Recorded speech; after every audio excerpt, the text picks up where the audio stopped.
And this microphone's on. One new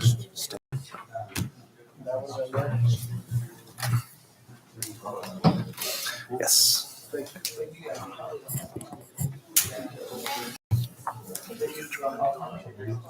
Yes. Mic on. Good afternoon, everybody. Welcome to the Warrick County Commissioners meeting room. We're going to call this special meeting to order. Today's Thursday the 9th. It's 2 o'clock. I'd like to start things off with a brief introduction. My name is Terry Philippi. I'm the president of the Warrick County Board of Commissioners. And as soon as I find my notes, I'll tell you what I have to say. Appreciate everybody coming. We're going to talk today, obviously, about radon exposure here in the Warrick County Courthouse. We just had a meeting with our employees and stressed to them that our number one priority is the safety of all residents of Warrick County, especially our workers in this building. We absolutely understand why this is an important matter that has been the subject of a lot of conversation and a lot of reporting. I hope that the information that we share with you today will better inform you about the state of radon exposure here in the building, what has been done about it to this point, what will continue to happen, and what it all means to you. I believe at the end of the presentation, we will have a format where questions can be asked. And next, I'd like to introduce you to a gentleman that has a wealth of experience in these matters and who has been advising the commissioners regarding radon exposure. Matt Bono is the Vice President of Enviroforensics in Indianapolis. Enviroforensics is a company of engineers and scientists that has conducted thousands of site investigations and remediation projects across Indiana, the region, and the country. Matt? Afternoon, everybody. As you said, my name is Matt Bono from Enviroforensics, an environmental consulting firm. I've been with the company since consulting since 2012.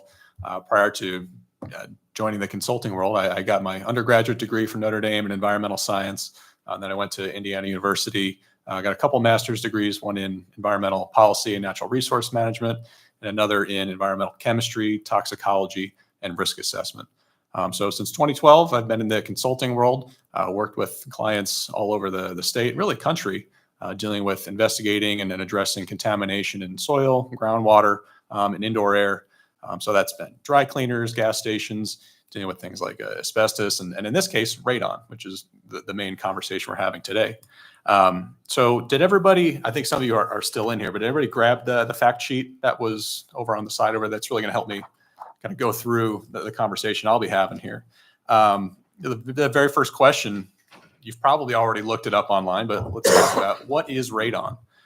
It is a naturally occurring, colorless, odorless, radioactive gas that's produced from the decay of uranium in soil and bedrock. So it is not just exclusive to this part of the town, part of the county, the state, the country. It's across the globe. Radon exists. It's out there, much like sunshine. There's no safe level of radon. Unfortunately, that's just, it stinks that we live on this planet where there's this radioactive gas that tends to work its way up from the subsurface. But it's something that we live with regularly. So it's important to keep in mind that when we're talking about radon, it's long-term exposures are really what are causing issues.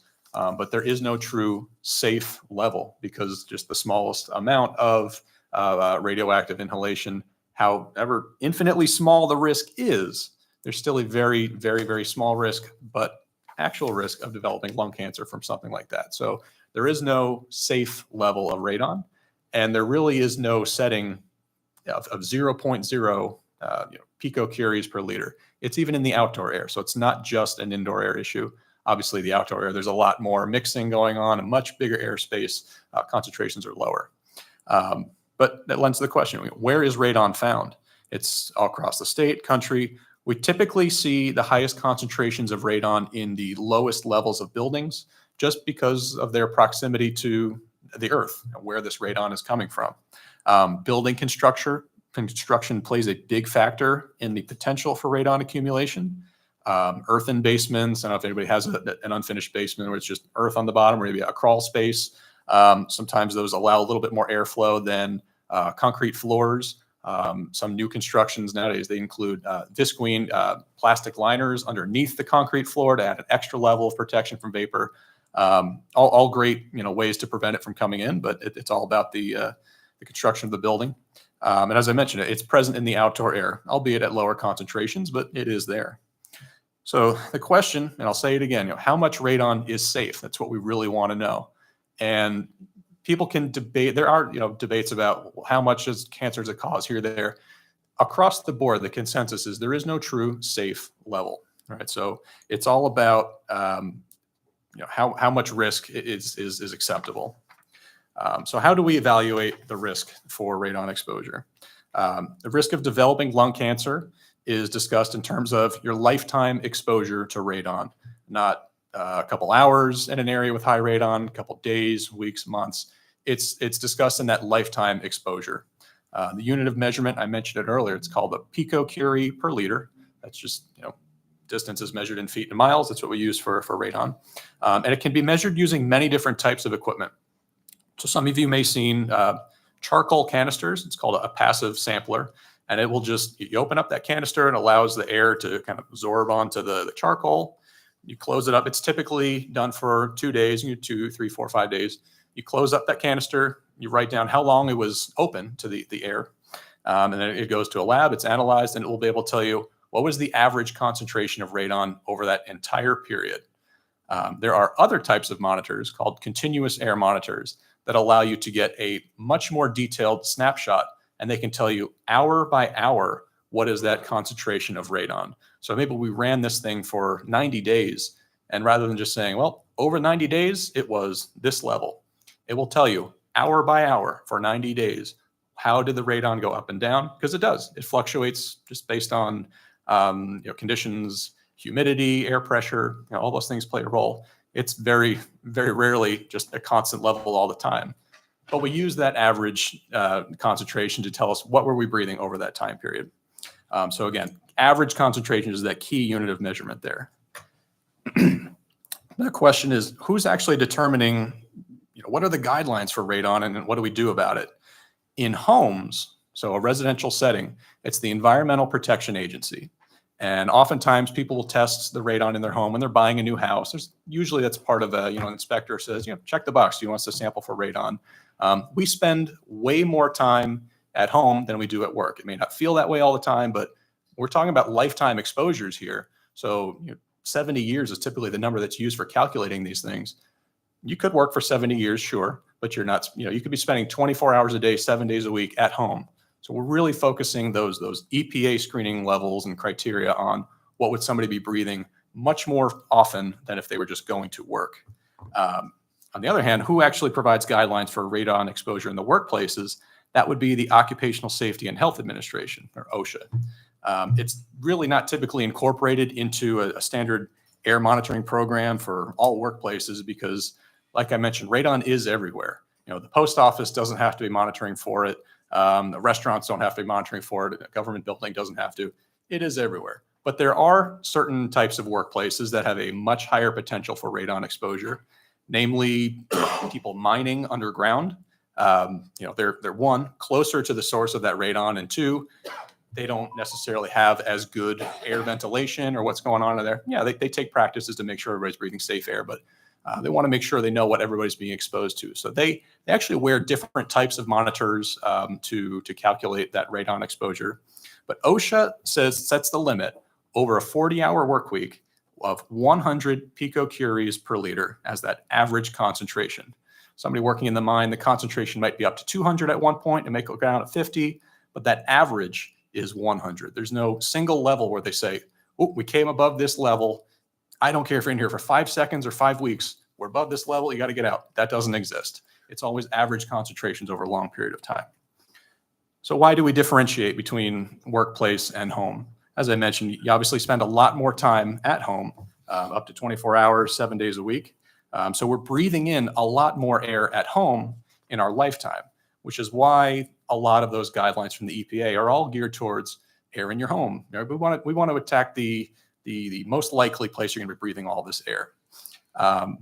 Even if you change jobs, a lot of times you may change homes a couple times, but you probably change jobs more frequently. So focusing on the home. Who actually measures radon in buildings? Some of you may have looked online, and you can buy those passive samplers. You can buy a lot of things on Amazon nowadays, but it's great. It allows somebody who's concerned to not have to hire a professional that says, oh, I know what I'm doing. Let me get this for you. You can check on your own and find all that out. But there are certifications set up through the American Association of Radon Scientists and Technologists, the AARST, and that just establishes protocols for measuring radon in homes, schools, commercial buildings, just the standard protocols that need to be followed, making sure equipment's calibrated, the results actually represent what we're trying to say they represent. So it's important to make sure that the person collecting that information has been trained on how to do it. Big question, what has the county done this year to address the potential for radon accumulation in the courthouse? That's why we're all here today.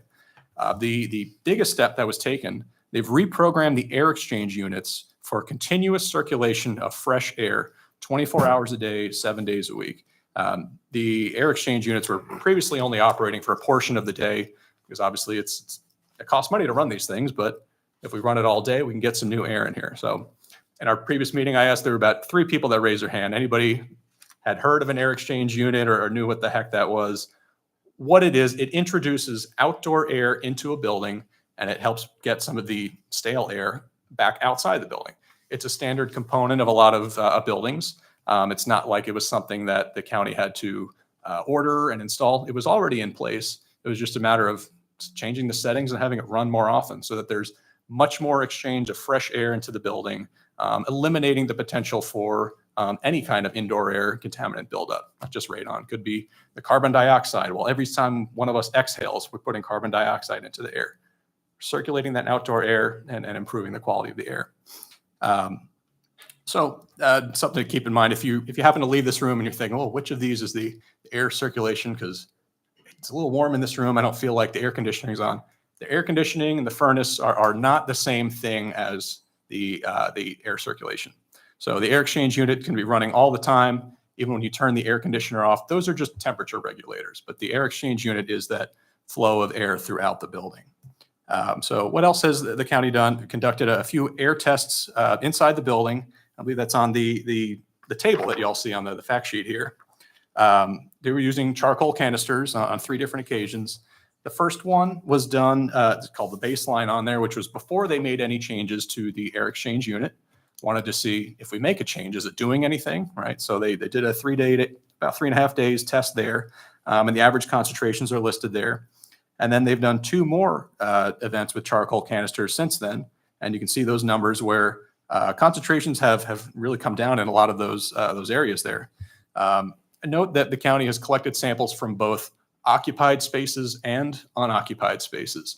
The bare minimum would just to be sample areas where employees or anybody is going to be occupying the room. But the county is collecting samples from storage rooms where people aren't spending all day, and then they're collecting from additional rooms on the upper levels of this building. Generally, the guidelines would say you only need to sample 10% of the upper level rooms, but the county's gone above and beyond by doing more than that. So when we're talking about exposure, we want to be looking at the concentrations in those occupied areas where somebody's spending time. I used this example earlier. If you walk past somebody who happens to be smoking and you inhale a little bit secondhand smoke, that's way different from spending all day in a phone booth with them and they're smoking and you're breathing that in all the time. So the occupied area where everybody's actually spending their time is really what we want to be focusing on. You guys don't spend days in your closets, I hope not. So the average concentration, again, it's really come down largely in all of those post-mitigation sampling locations, especially the occupied ones. But what happens next? We've done 2 post-mitigation rounds. What's next? Additional monitoring can help identify the extent to which any additional action can and will affect the indoor air conditions. So the county has purchased 20 electronic radon monitors for long-term use. And those are the ones that I mentioned earlier. It's not just a snapshot of 3 days. It's going to be an hour-by-hour reading of what is the radon concentration.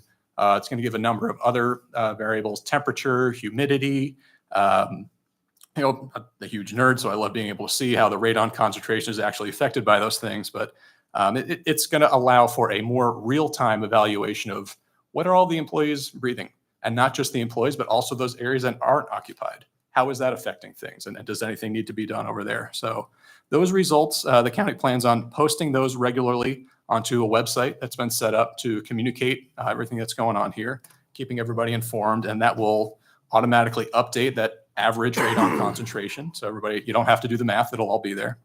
And it just gives everybody the ability to quickly identify if there is a potential issue. Again, everything to date has been doing proactively, take more proactive steps to fix what's going on. I believe there's one additional step being taken. The county's ordered some concrete to seal. There is one area in the basement that has an earthen floor in one of the storage rooms. So they're planning on putting concrete down there. And as I understand, there's going to be a visqueen barrier under there that's just thick plastic that's going to be an even better barrier to keep vapors from coming up into there. So I would expect these numbers to continue to go down as the county continues to take those measures. So, quick summary of everything that's on here. I've been working with these guys for quite a bit now, just talking about what is radon. They wanted to know too. They want to really understand what it is that we're talking about here. I can definitely say that they're making some great decisions here. They're taking proactive steps to reduce the potential for radon buildup inside the building, and they're continuing. They're not afraid to ask questions, but they're continuing to really rely on the experts on what is appropriate action. Thank you, Matt. Andrew? Yep, thank you, Matt. Hopefully everyone found that informative. As mentioned earlier at the end of this meeting, the opportunity for questions, we wanted to have that open for the public as well. If anybody has any questions, we're limiting it to questions. But if anybody has any questions in the public that want to come up to the podium, state your name for the record and ask any questions you have, commissioners and Matt will try and answer those.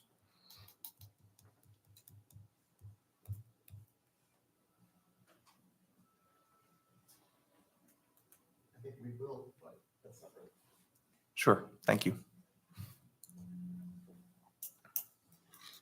No questions? Anybody? Okay. If there are no questions, we'll close the meeting. Last chance. Adjourn. Motion to adjourn. So moved. Second. Second. All in favor? Aye. Aye. Thanks, everyone.